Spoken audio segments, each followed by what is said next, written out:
ഉത്തരേന്ത്യയിൽ മഴക്കെടുതി രൂക്ഷം. പഞ്ചാബിൽ വെള്ളപ്പൊക്കത്തിൽ മരിച്ചവരുടെ എണ്ണം 37ആയി. യമുന നദി കരകവിഞ്ഞതോടെ തീരത്തുനിന്ന് 10,000-ങ്ങളെ മാറ്റിപ്പാർപ്പിച്ചു. വിവരങ്ങളുമായി രഞ്ജിൽ രാജ് ചേരുന്നുണ്ട്.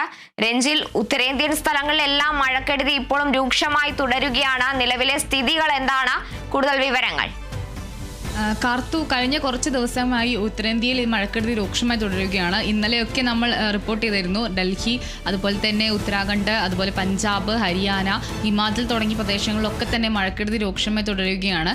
കഴിഞ്ഞ ദിവസം പഞ്ചാബിൽ മരണസംഖ്യ 30 ആയിരുന്നു. പക്ഷേ അത് ഇന്നത്തേക്ക് 37ആയി ഉയർന്നിട്ടുണ്ട്. മഴക്കെടുതിൽ 37 പേരുടെ ജീവൻ നഷ്ടപ്പെട്ടിരിക്കുകയാണ്. അതുപോലെ തന്നെ ഒരേക്കറോളം വരുന്ന കൃഷിഭൂമി വെള്ളത്തിനടിയിലായിട്ടുണ്ടായിരുന്നു. അതേപോലെ ഇന്നലെ ഹിമാചലിലെ മണ്ണിടിച്ചിലുണ്ടായി തുടർന്ന് 6 മരണം റിപ്പോർട്ട് ചെയ്തിരുന്നു.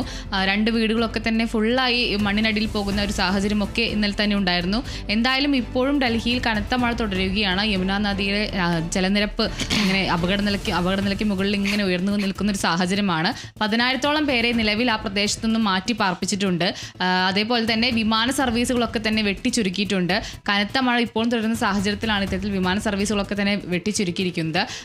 ഇന്നലത്തെ ഒരു കണക്ക് നോക്കുമ്പോൾ പഞ്ചാബിൽ ഇന്നലെ 30 മരണം, ഉത്തരാഖണ്ഡിൽ ഇന്നലെ 16 മരണം, ഹിമാചലിൽ 6 മരണം. അത് ഇന്നത്തേക്ക് നോക്കുമ്പോൾ പഞ്ചാബിൽ 37 മരണം ഉയർന്നിട്ടുണ്ട്.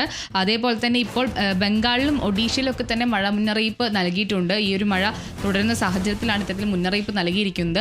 എന്തായാലും മഴക്കെടുതി രൂക്ഷമായി തന്നെ തുടരുകയാണ്. ഡൽഹിയിലും അതുപോലെ തന്നെ പഞ്ചാബ്, ഹരിയാന തുടങ്ങിയ സംസ്ഥാനങ്ങളിലൊക്കെ തന്നെ മഴക്കെടുതി രൂക്ഷമായി തുടരുകയാണ്.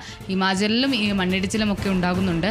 നിലവിൽ അവിടെ ഇപ്പോൾ കനത്ത മഴ തുടരുന്ന ഒരു സാഹചര്യമാണുള്ളത്. ആളുകളെയൊക്കെ തന്നെ മാറ്റിപ്പാർപ്പിച്ചിരുന്നു. കഴിഞ്ഞ ദിവസം മുഖ്യമന്ത്രി രേഖ ഗുപ്ത ഇത്തരത്തിൽ ആളുകളെ മാറ്റിപ്പാർപ്പിച്ച ക്യാമ്പുകളിൽ പോയി അവരെ നേരിട്ട് അവരോടുമായി സംവദിച്ചിരുന്നു. കാര്യകാരണങ്ങളെല്ലാം തിരക്കിയിരുന്നു.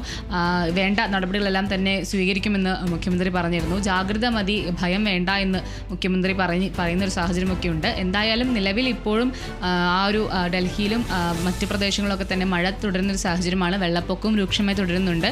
എന്തായാലും ഇപ്പോൾ നിലവിൽ പഞ്ചാബിലാണ് മരണസംഖ്യ ഉയർന്നിരിക്കുന്നത്. ഇനി വരും മണിക്കൂറിൽ മഴ ഇങ്ങനെ ശക്തമായി തുടർന്നാൽ മരണസംഖ്യ ഇനിയും ഉയരാനുള്ള സാധ്യതയൊക്കെ ഉണ്ട്. എന്തായാലും വെള്ളിയാഴ്ച വരെ മഴ ശക്തമായി തുടരുമെന്ന് കേന്ദ്ര കാലാവസ്ഥാ വകുപ്പിന്റെ പ്രവചനം നിലനിൽക്കുകയാണ്. ഇപ്പോഴും മഴ ശക്തമായി തുടർന്നുകൊണ്ടിരിക്കുന്നത്. ഇനി വരും മണിക്കൂറിലും മഴ ഇങ്ങനെ തുടർന്നുകൊണ്ടിരുന്നാൽ യമുന നദിയിലെ ജലനിരപ്പ് ഇനിയും ഉയരാനുള്ള സാധ്യതയുണ്ട്. കരകവിഞ്ഞൊഴുകാനുള്ള ഒരു സാധ്യത നിലനിൽക്കുന്നുണ്ട്. കാർത്തു, ശരി. ഉത്തരേന്ത്യയിൽ മഴക്കെടുതി രൂക്ഷമായി തുടരുകയാണ്. പഞ്ചാബിലടക്കം വെള്ളപ്പൊക്കത്തിൽ മരിച്ചവരുടെ എണ്ണം 37 ആയിരിക്കുകയാണ്.